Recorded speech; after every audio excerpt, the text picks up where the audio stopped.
5 earthquake or greater in LA County, it will send out an alert. This earthquake was outside of LA County, so it didn't satisfy that condition. The other condition is intensity greater than 4. The intensities in LA were 3 and lower. So the app performed as designed. It's just that the intensity levels were below that threshold that it had been set by the app. So the system actually worked as designed. It's something that we need to look into, though, as to whether maybe that threshold should be lowered or adjusted for future. And just to reiterate, though, there was no, the level of shaking within the city of LA was not damaging. So in that sense, the app was worked as designed. If it had worked as, with the levels set correctly, or well, they were set lower. Yes. What would we have seen on the app? What yeah. would So if, for example, if it had been 3 intensity 3, or then people would have got notification to expect shaking. I don't know the exact wording on the app, but there would have been a significant 45 seconds. number, 45 seconds before the shaking actually arrived. So the alert would have worked beautifully in that sense. But again, the shaking levels would not have been damaging. Certainly it would have been great, to kind of know ahead of time. Does it have sound, or is it just like a text? What is it? I'm actually not sure. The threshold is set high enough, it's never gone off on my computer, on my phone, so I'm not completely sure. I think they may be using something, well, they were going to be using a chiming alert that's used in Japan, but there was some, I'm not sure which one they ended up using. Yeah. And So, I'm guessing the issue to not lower the levels is simply because you don't want to start getting so many alerts that people don't pay attention when they get them. right, and this is something that's actually been studied. Explain that so for people who didn't hear that question. Okay, so just to repeat, the question was, the reason why potentially that the alert level isn't set lower is so that you don't have a large number of alerts with minimal shaking. And that is correct, and this is a subjective judgment. And so in designing the app, you have to make a decision on that. There's actually been a fair amount of research looking into this in other places like Japan and Mexico, and there's some sense that people don't mind getting an alert even if the shaking is not that severe, and which would have been the case here if it had been set to intensity 3. Sorry. So this is something that maybe we need to, again, maybe needs to be looked at, tweaked on the system. Yes. No, sorry. Just to clarify, because there had been some talk about 2 earthquakes today, so if you could just run through that. There have been hundreds of earthquakes today. Yeah. For a while, the website showed 2 magnitude 6.4s. So the way the system works is there's a lot of us recording earthquakes around the world, especially, and we have a system that if somebody else puts up an alert, and there's always the chance that the Great Pasadena earthquake means that we aren't giving out anything, so you want to have somebody else be able to say it if we're not here. And so there's a system to try and negotiate that. There was a warning, we think it was from the Tsunami Warning Center actually, and the timing, usually the system can recognize they're the same earthquake. If one of the systems gets the time a little off, then they look like different earthquakes, and the automatic system allows it to go in. So for a short time, there were 2 alerts, one from us, one from the Tsunami Warning Center, and when we recognized that it was there, we went in and cleaned it up. Yeah. That was not getting rid of an earthquake. By the way, I've heard the conspiracy theorists about that. It's just that we cleaned it up. Right, and just to clarify, additionally, we had been just talking about 2 faults and so forth. Right. That's still the case. That's not this two Right. earthquake issue. Does the second fault have a name? We got Little Lake. We're not until we get a geologist on the ground. Yeah. Occasionally there are reports about faults that we did not know about. We know a lot of faults in this area. I mean, just if you look again at the picture, somehow Which disappeared. Which just disappeared on us. If we could maybe just reload the page, I would guess. But look up in that area, there's lots of little marks on it's one of the areas with a dense distribution of mapped faults. So before I'm going to talk about an unknown fault, I need a geologist to say, how does this line up with the ones we know about? Is it relevant that there are? Not to us. People, I think it's a psychological issue. If it's an unknown fault, my God, then we didn't know, and makes it scarier. The reality is we have a lot of little faults that never get names because they're too small until you get an earthquake. Yeah, we've lost our earthquakes. Was this one particularly strong for that area? This earthquake is the largest in the Little Lake area in the last century. But in general, the Owens Valley, the sort of geologic structures up there, have had a lot of earthquakes like this. There was actually a 7.5 in 1872 that ran through, it was usually called the Independence earthquake, or sometimes just the Owens Valley earthquake. Mammoth historically has had dozens of magnitude 6s. So as a geologist, I'll say that area, largest earthquake in 100 years. Does that make it unusual? No. From geology, we really need to know, we need to look at millennia to say what's standard. Once geologists are there, how long does it take them to gather information? Well, we're waiting for the picture to show up. I mean, they'll take a picture and send it to us and go, look, there's the fault offset. Yeah. There's one level at which it's simple. The geologists, presuming there are fault offsets, will probably be mapping it in detail over the next month.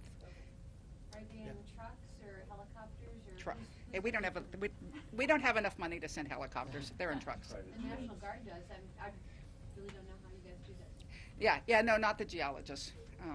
Look at our budget sometime. Yeah, yeah. So They're en route. they are en route, and as soon as we have information, regarding fault offsets or anything like that, we'll provide it.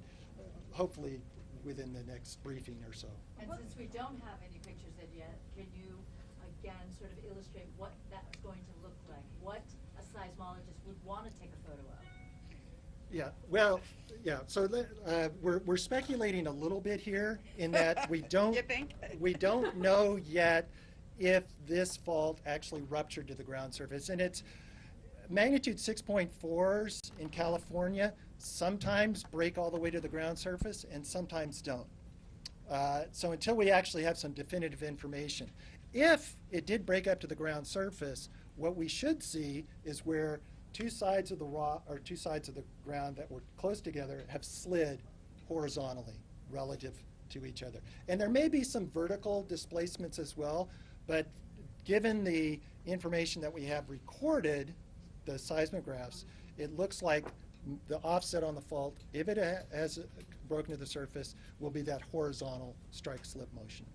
How does that information help you? Is it? Well, obviously, if in terms of damage, if you have a pipeline or a structure that straddles that fault and it moves sideways, that could be very devastating. I don't know if that's the case here again. Also, in terms of the ground shaking that was experienced in the Ridgecrest area, Lucy was talking before about how the earthquake started off to the northeast and propagated to the southwest towards Ridgecrest. With this type of horizontal motion, that can actually be amplified. Again, until we actually get some definitive information from some folks there, I can't be sure about that, but it is a possibility. Also, we now do a better job of correlating what we get from our instruments with what is recorded in the ground. It used to be we needed the geologist in the field to tell us what happened on the fault. And in fact, the details, we get more details by walking down that fault than we'll ever get from an instrument.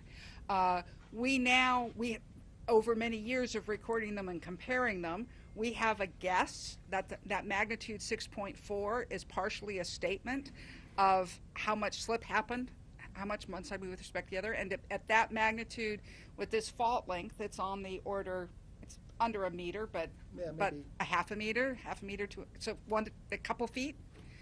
So it's potentially a pretty big offset. The question is whether it's confined at depth or whether it made it up to the surface. And there have been hypotheses that if it comes to the surface, you get a different shaking pattern than if it doesn't. And not all of not everyone agrees with that hypothesis, and so it'd be that's an interesting piece of scientific testing that can go on because of it. What's your knowledge of this fault in terms of how deep it is? Faults, most faults, well, we don't, right? If it is, because we don't even know what fault it is yet, right? If it is the Little Lake fault, that fault is mapped at the surface. That means that some previous earthquake it has come through to the surface. Most earthquakes begin about 5 to 10 miles below the surface. It's difficult to get a big earthquake to start up close to the surface. There's not enough confining pressure. By the way, if a fault could open up, you can't have an earthquake, right? Because the earthquake is shaking just like snapping your fingers. Try snapping your fingers when they've opened up. You don't make a sound, right? And that's, if the fault opens up, you wouldn't be producing any shaking. And at the surface, you know, it's not as confined. So the earthquakes happen deeper down. So most faults in California extend at least from if we map it at the surface, it probably goes at least 10 miles down and probably more than that. And it's just as it gets deeper down, it behaves differently.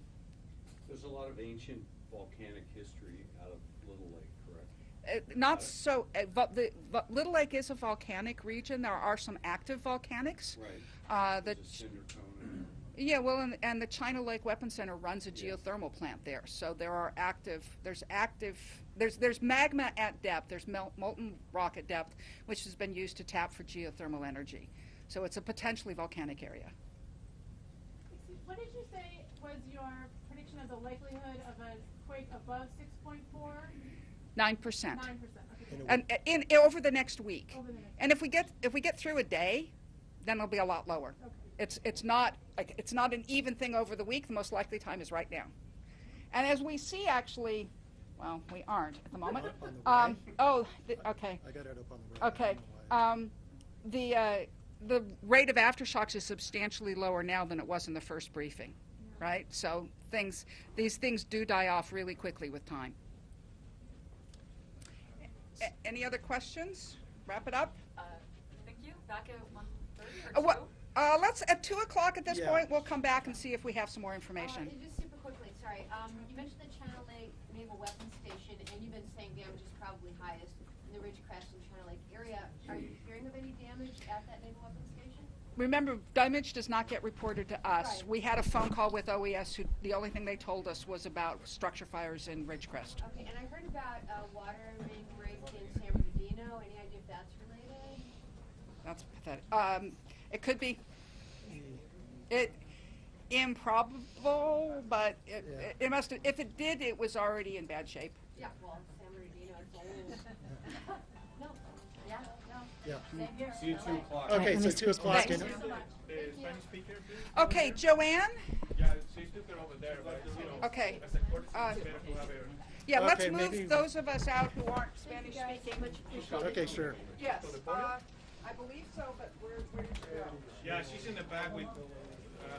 Okay, I'll send. Tráela Yeah, para acá, Spanish is coming. tráela para acá, tráela para acá. Menendez. Sure. Is Joanne?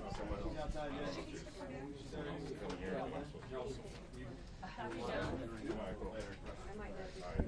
Iris down.